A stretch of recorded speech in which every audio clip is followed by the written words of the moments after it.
So I went into Lidl the other evening to get some stuff for breakfast the next day, and I came across these little packs of cotton yarn in the middle aisle of Lidl. So it's a little box, and it's got 3 25-gram balls of mercerised cotton yarn. I'm guessing it's like a 3-count thread crochet. It's quite nice yarn. It's mercerised. It's reasonable quality, and with it comes this free pattern for these pot holders. There's also a QR code. If you scan that, there's an additional 2 patterns available. So this pattern for these pot holders actually come in the box with the yarn, and the pattern is very basic, and you would have to be a reasonably experienced crocheter to be able to decipher them. Additionally, in the first round there is also a mistake which would be quite confusing if you didn't know what you were doing, if you were slightly inexperienced. The crochet instructions are in British crochet terminology. So what I did was I decided to make the pot holder, but I didn't actually really like the way these kind of spin slightly. So that can sometimes be the result of always crocheting on the same side of the work and you have slightly too many stitches, and it can be a deliberate effect. And I think perhaps with this pattern it was slightly deliberate, because on some of the rounds later on there's extra increases. So I decided I didn't really like that. If it's going to spin, I would like it to be, you know, a very discernible spin that looks quite deliberate. To this looks like, to me, and definitely no insult intended to anyone, this looks like a beginner's crochet motif before they've they've accidentally put too many stitches in and it's got a very slight spin to the motif. I wanted mine completely square, so I have modified the pattern slightly. I haven't added in the extra increases in some of the subsequent rounds, and I've also alternated every 2 rows. I've flipped the work over and started working on the other side. So what that also means is there's not really a wrong or a right side, which is quite handy for something like this. So with this one I used a 2.5mm hook. So they do recommend hook size between 2.5 and 3.5mm. To be honest, I think this has come out a little bit too small. It's actually probably okay, but you can see my fingers poking out there if I was using that. Because I'm quite tall, I have got quite big hands. So personally for me, this is a tad too small. So I think for this demonstration, I'm actually going to go up to a 2.75mm hook. And here I'm using a tulip hook, one of my favourite hooks. They're extremely good quality, really nice tips and great ergonomic handles. So I'm going to start with a slip knot loop on my hook, or however you normally like to start.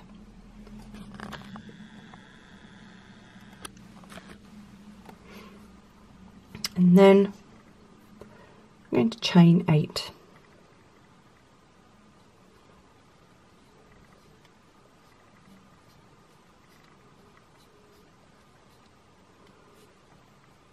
Then I'm going to join with a slip stitch in the first chain to form a ring.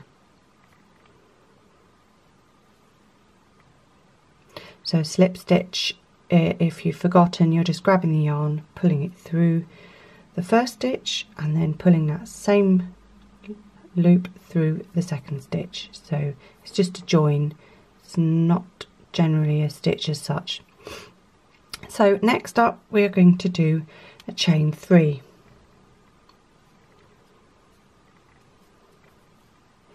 Now this counts as your first treble in UK terminology, as the Lidl pattern is written in, or your first double if you're using US or what I call international crochet terms. So you've got a chain 3, and now you're going to make 4 UK trebles or 4 US doubles into the ring. So to do that, a UK treble or a US double, you lay the hook across the front, wrap the yarn around, go into the ring, grab the yarn from behind, pull up a loop. You've got 3, yarn over, draw off 2, yarn over, draw off 2. That's just a quick little reminder in case you've forgotten how to do that stitch. So I'm going to do 3 more of those.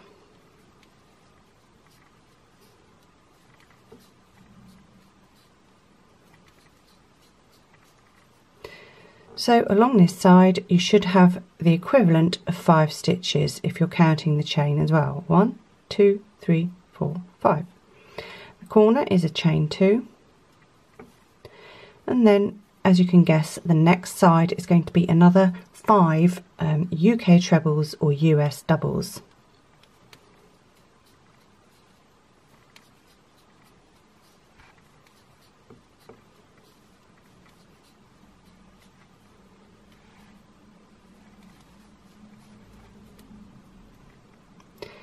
Now make another chain 2 for the corner, and then continue to make another 2 sides and 2 corners. So 5 UK trebles or 5 US doubles and a chain 2 more times.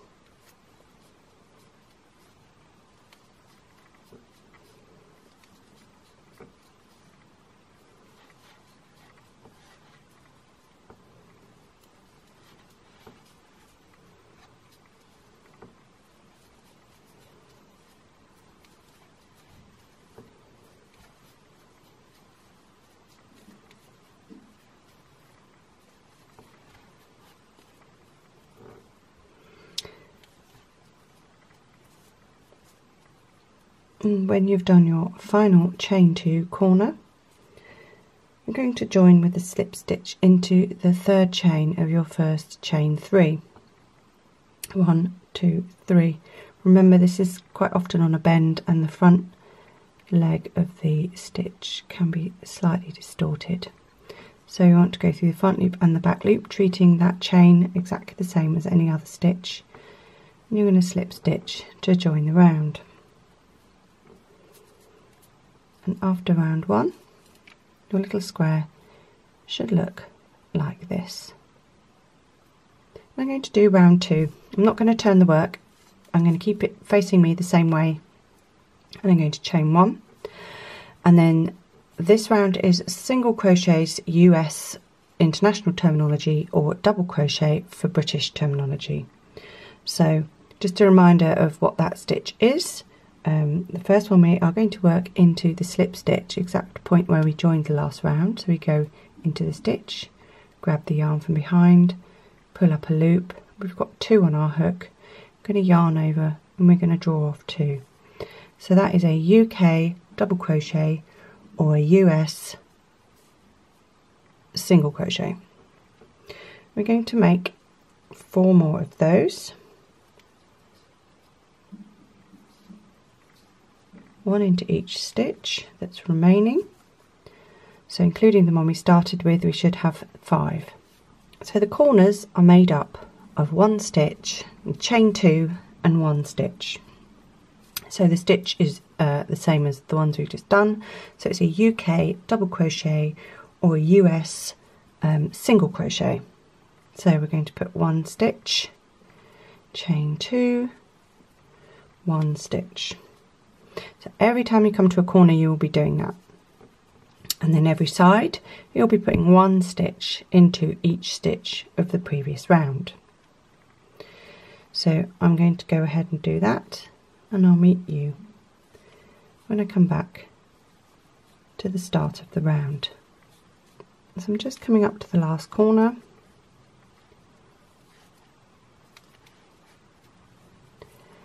And now I'm going to finish the round and actually fasten off this colour because we're ready to use the next colour for round 3.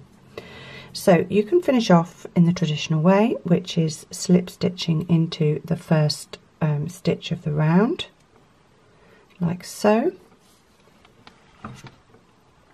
cutting the yarn, leaving a long enough tail to sew in, but not so much that you're wasting a lot of it, and then yarning over, pulling the loop through the yarn through the chain, and pull, and then tighten off.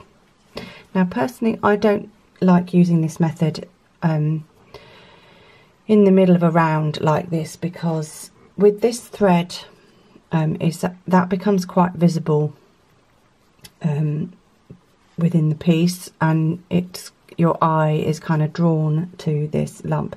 It's also slightly difficult to crochet into there sometimes, so what I prefer is a sewn bind off. So I know this pot holder has got lots and lots of rows, and you might be thinking, oh, I can't be bothered to do that every row. I just want to get on and crochet and sew the ends in at the end. Well, you can do that, and I'll just show you a quick tip on how to set up an invisible bind off when you haven't got your needle to hand, but you still want to finish off the round with a sewn bind off, just using your hook. So you cut the yarn, so you don't slip stitch or anything. You do your final stitch, you cut the yarn, and then you pull that loop wide until the tail end pops out.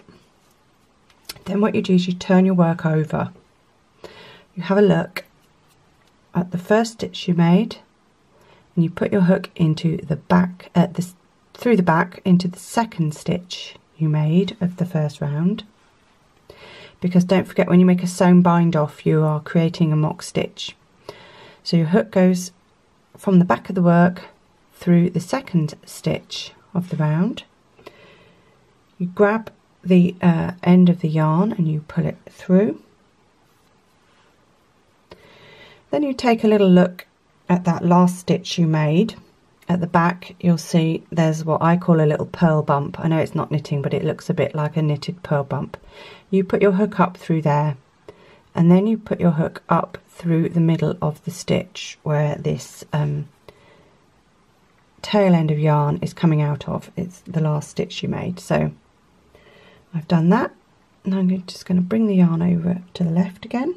I'm going to grab the yarn and I'm going to pull it through. So what you'll see is I've started my sewn bind off. See, normally now you would then get your needle and sew that all in nice and neat. But because I just want to get on with crocheting, I'm just going to do that those two steps with my hook. I don't need to find my needle or anything, and now I'm ready to start the next round. So I'm going to be doing that particular technique throughout the whole of this making of this pot holder, and then I'll use a needle later to sew in all my ends. I'm now ready to do round 3. So I'm going to turn my work over. So every 2 rows I'm going to turn my work over and start on the other side of the work, and this makes the work less likely to spin, so you won't get that sort of slight spinning effect that you can sometimes get with a square motif. It also means that my pot will be reversible, and there won't really be a front or back, which is kind of good if you're planning on hanging it up anywhere where it might be seen. I know it's just a pot holder, but I quite like the idea of it being reversible. Anyway, so we are going to join the yarn into a corner. So what we don't want to do is continually join the yarn in exactly the same spot every single time, because what happens is there is a slight visual difference with the joins, and if they're always stacked on top of each other, it does draw the eye to that point. So you can't actually see it on the little pictures. Oh, you can actually. Will it focus? I might have to find a better photo for you, but you might be able to see there, that's where the round has been started and stopped every single time, and it creates this kind of line along the pot holder that is quite discernible. So I don't like that. So what I'm going to do is I'm going to, every time I start a new round, I'm just going to move along a corner. So I finished the round here. So for my next colour, I'm going to join in this next corner along. And then I just keep doing that for every new round. And that means I'm not concentrating the beginnings and ends in a single spot.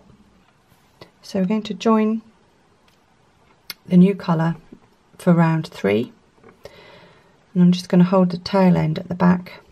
You can join however you like. This is just how I like to do it. Put the hook through the space where I'm going to join, grab the yarn from behind, pull up a loop, and I'm just going to hold that little tail end there and crochet round it as I go, so it doesn't leave a knot or a lump or anything. So we're going to chain, now we're going to go into the pattern. So we're going to chain 1, and then we're going to make 1 UK double or 1 US single crochet into the corner. And now we are going to make 1 stitch into each of the 7 stitches that we have from the previous row.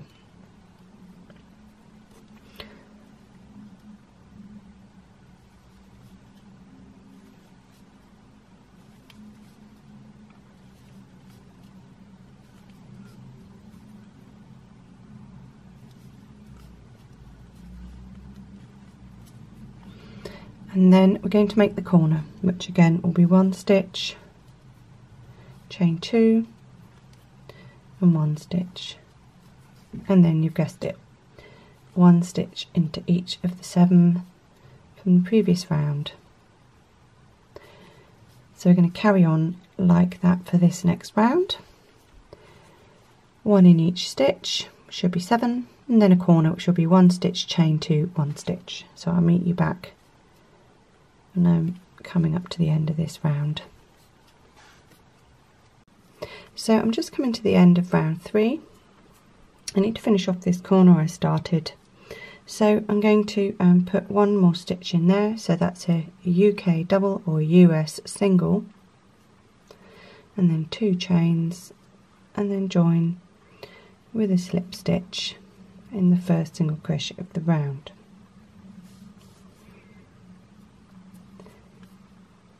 Now I'm ready to start round 4. So I'm going to chain 1, and then I'm going to make 1 stitch into exactly the same spot where I've just slip stitched for the end of the previous round. So I'm going to do a UK double or a US single crochet, and then I'm going to put 1 stitch into each of the subsequent stitches of this side.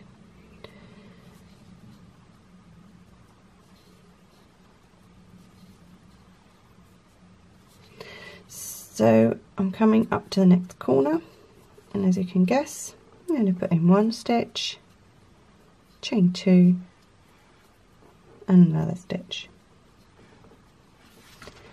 and then I'm going to work my way around in exactly the same way for round 4. 1 stitch into each of the side stitches, and then 1 stitch, chain 2, 1 stitch for each corner. So I'm going to go ahead and do that, and I will see you back at the end of this round. So I've come to the end of round 4, just about to finish it off. So because of the way round 2 we haven't changed colour, so the end of the round isn't exactly isn't a partial corner like the end of row 3. So we've got to make a full corner in the last corner. So 1 stitch and 2 chains, and then we're going to join the round and fasten off. So again, we're either going to do a slip stitch join and cut the yarn and fasten it off, or my preferred method, which is the invisible bind off or the sewn bind off. Get our scissors,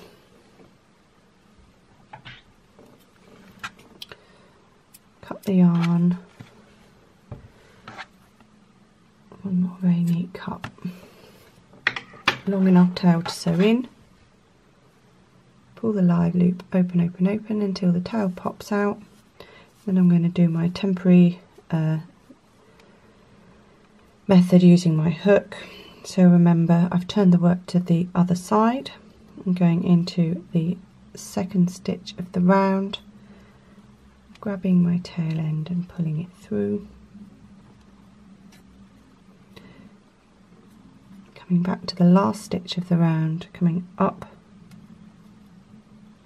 through the purl bump, up through the middle of the last stitch that I made, grab the tail end and pull it through. Just tighten it slightly to match the other stitches, and now I'm ready to do the next round with the next colour. Now ready to do round 5. So again, I'm going to turn the work to the other side that I've just been working on. I'm going to move the start of the round to the next corner. I'm going to join the yarn. You can join it however you like. And I'm going to chain 1. Then I'm going to make 1 UK double or 1 US single.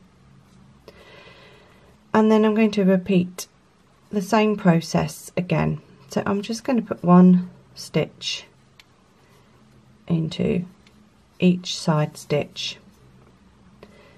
And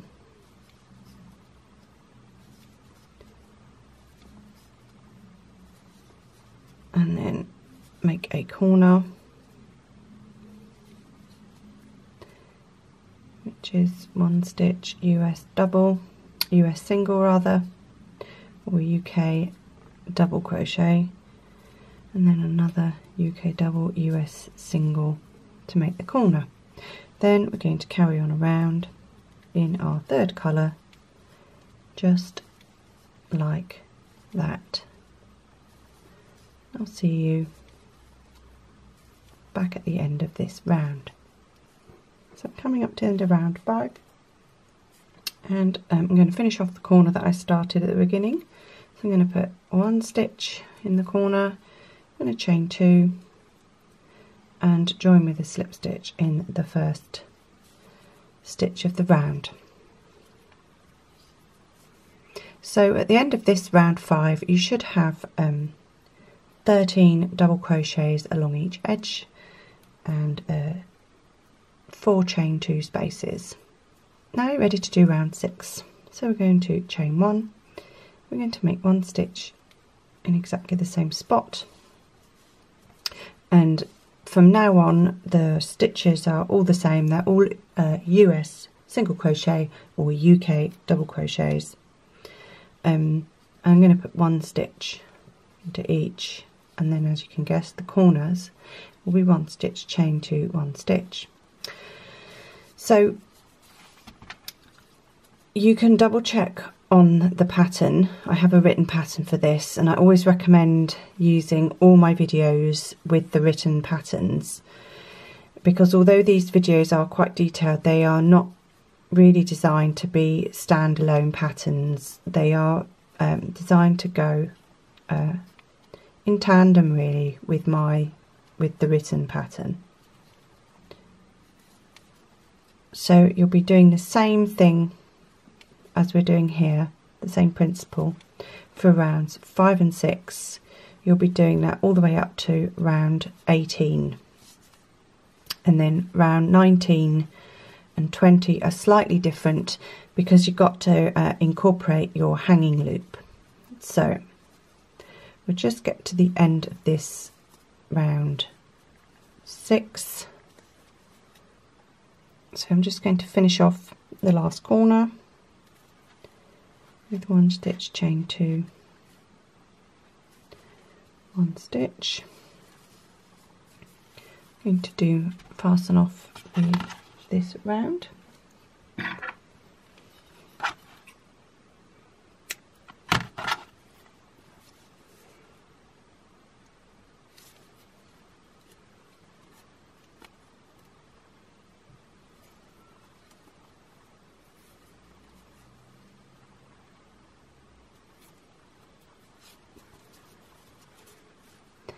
and at the end of this round you should have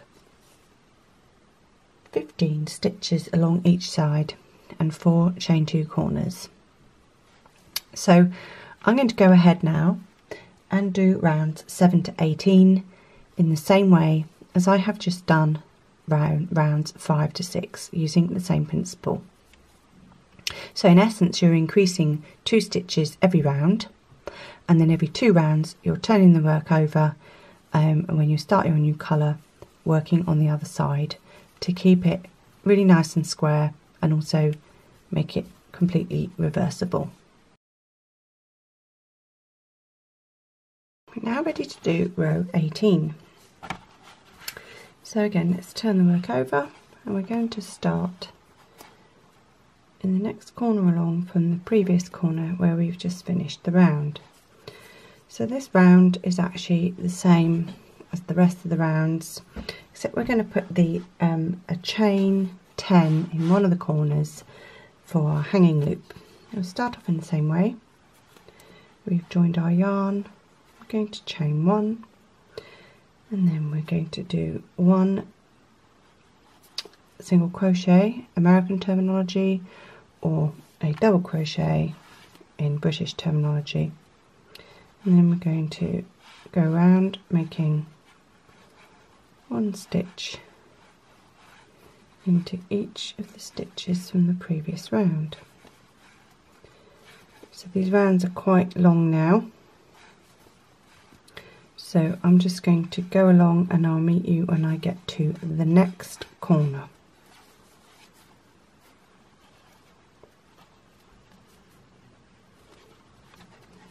So for the next corner, we're going to put 1 stitch in the corner, and we're going to chain 10.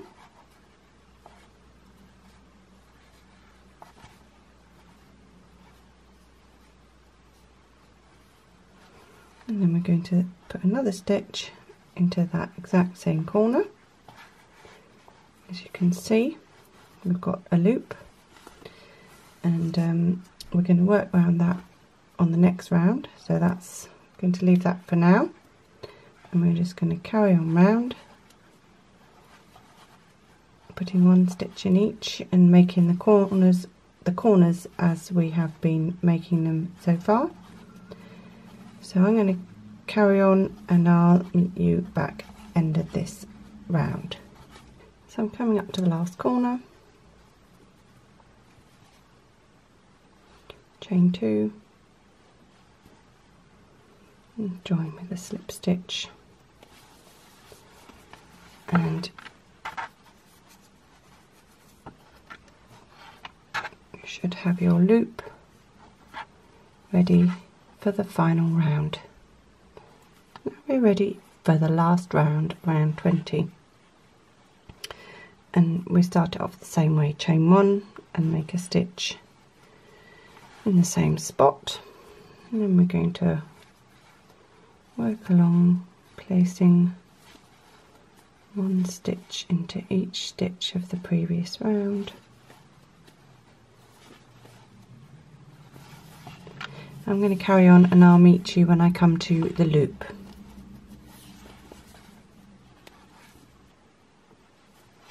Coming up to the loop now. So when I get to the loop, I'm going to single crochet around the chain. So I'm literally going to go straight into that hole. I'm going to make probably about 12 or 13 UK double crochet or American single crochet. So what you're aiming for is you just really want to cover the chain without leaving any gaps, but you don't want to put in too many so that it all starts to curl and twist. So you can sort of gently push them over to the right until you've covered the chain, and then carrying along, working into every single stitch of the next side, and then also doing the corners as you've been doing for all the other rounds. So I will finish this off and I'll meet you back at the end of this round.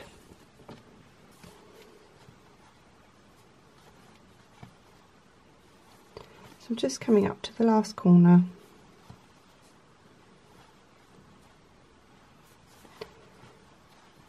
I'm going to do 1 stitch, chain 2, and then the very last stitch. Then I'm going to cut the yarn, and this time I'm going to do a sew and bind off. I'm going to open my live loop, pull the tail end out,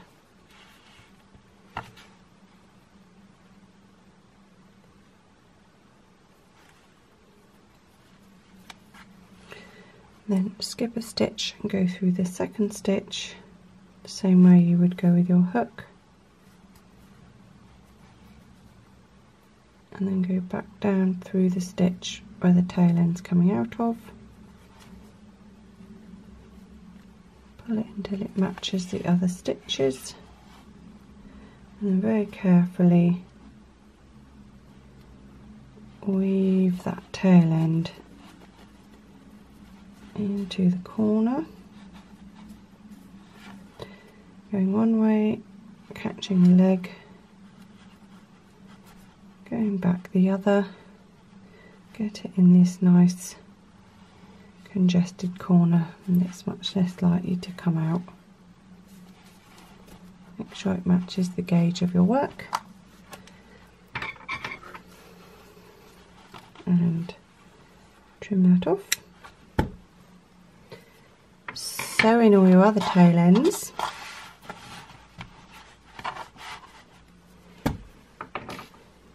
and then that's it. You have finished your pot holder.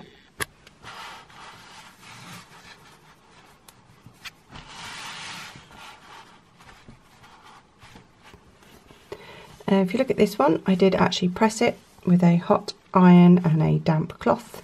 It just gives it a really nice finish. You can see this makes quite a nice thick fabric. I haven't actually tried it out yet, but I'm pretty sure that is going to be quite heat protective.